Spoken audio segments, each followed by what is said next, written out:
ঐক্যবদ্ধ শক্তিটো যাতে আমি আগবাঢ়িব নোৱাৰো কাৰণ আপোনালোকে দেখিছে যে যেতিয়াই খিলঞ্জীয়া মানুহ ঐক্যবদ্ধ হৈছে যেতিয়াই এটা জাগ্ৰত ৰূপত আগবাঢ়িছে তেতিয়াই অসমলৈ অহা প্ৰত্যেকটো সামূহিক প্ৰত্যাহ্বানত ই ভাষা কৃষ্টি সংস্কৃতিলৈ হোক বা আমাৰ অস্তিত্বৰ বিষয়টো হোক তাক আমি প্ৰতিহত কৰিবৰ কাৰণে আমি সক্ষম হৈছোঁ সেইকাৰণে বহু ক্ষেত্ৰত দেখুৱাই খিলঞ্জীয়া কোন হওক খিলঞ্জীয়া মানে কোন নহয় তাক লৈ লাহে লাহে এটা বাদ বিবাদ তেওঁলোকে তৈয়াৰ কৰিবৰ কাৰণে চেষ্টা কৰে আৰু সেইকাৰণে 2010 চনৰ পিছতে আমি আৰম্ভ কৰিছিলোঁ যে খিলঞ্জীয়াৰ ক্ষেত্ৰত আমি নিজৰ স্থিতিটো স্পষ্ট কৰিছোঁ সেইকাৰণে এইবাৰ পোনপ্ৰথমবাৰৰ কাৰণে কাৰণ আপোনালোকে দেখিছে 2007 চনৰ খিলঞ্জীয়া অধিকাৰ চনতে যিখন ৰাষ্ট্ৰসংঘৰ মজিয়াত কৰিছিল মাৰ্টিনেজ কবয়ে এটা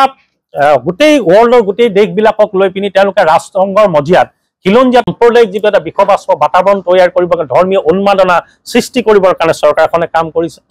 তাৰ লগে লগে কেইদিনমানৰ পৰা আপোনালোকে দেখিছে যে এটা অশুভ পৰম্পৰা এটা প্ৰক্ৰিয়া তেওঁলোকে আৰম্ভ কৰিবৰ কাৰণে চেষ্টা কৰিছে এইটো হ'ল জাতি জনগোষ্ঠীৰ মাজত জনগোষ্ঠীয় যিটো বিদ্বেষ আৰু ঘৃণা বিয়পাবৰ কাৰণে তেওঁলোকে চেষ্টা কৰিছে কাৰণ জাতিৰ যদি এই ঐতিহ্যশালী জাতিটোলৈ চাই এই গৰিমাশালী জাতিটোৰ 2025 চনৰ 24 ফেব্ৰুৱাৰী দিনটো অসম খিলঞ্জীয়া দিৱসৰ যিটো উদযাপন কৰিবলৈ লোৱা হৈছে এই বীৰ লাচিত সেনাৰ আমাৰ 5000 সৈনিক ইয়াত সমবেত হ'ব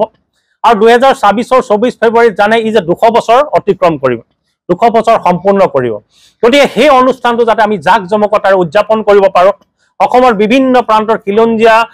জাতি জনগোষ্ঠীসকলৰ প্ৰতিনিধিসকলক যাতে তাতে সমবেত কৰিব পাৰোঁ প্ৰত্যেকজন পুৰুষা ব্যক্তিক যাতে তাতে আমি সমবেত কৰিব পাৰোঁ আমাৰ ভাষা কৃষ্টি সংস্কৃতি উত্তৰণমুখী যিটো যাত্ৰা এই যাত্ৰাক যাতে অধিক প্ৰাণৱন্ত আৰু গতিময় কৰিব পাৰোঁ তাৰ কাৰণে এটা জুমুঠি তৈয়াৰ কৰা হৈছে তাৰ লগে লগে আৰু এটা বস্তু আমি তৈয়াৰ কৰিবৰ কাৰণে চেষ্টা কৰিছোঁ সেইটো হ'ল এটা জাতিৰ যিটো স্বকীয়তা জাতিৰ যিটো ঐতিহ্য তাক সদায় জীয়াই ৰাখে সাংস্কৃতিক উপাদানবিলাক এতিয়া প্ৰত্যেকটো জাতি জনগোষ্ঠীৰ মাজলৈ বিভিন্ন ধৰ্মীয় হওক বিভিন্ন অপসংস্কৃতিৰ পৰিভৰ লাহে লাহে ঘটাবলৈ আৰম্ভ কৰিছে এটা যেতিয়া সংস্কৃতিৰ মাজত আপুনি অপসংস্কৃতিৰ পৰিভৰ ঘটে অপসংস্কৃতি যেতিয়া কৌশলগত কাৰণত বিভিন্ন ক্ষেত্ৰত আপোনাক ইয়াত জাপি দিয়া হয় তেতিয়াহ'লে জাতি এটা ইতিহাসৰ পৃষ্ঠৰ পৰা ই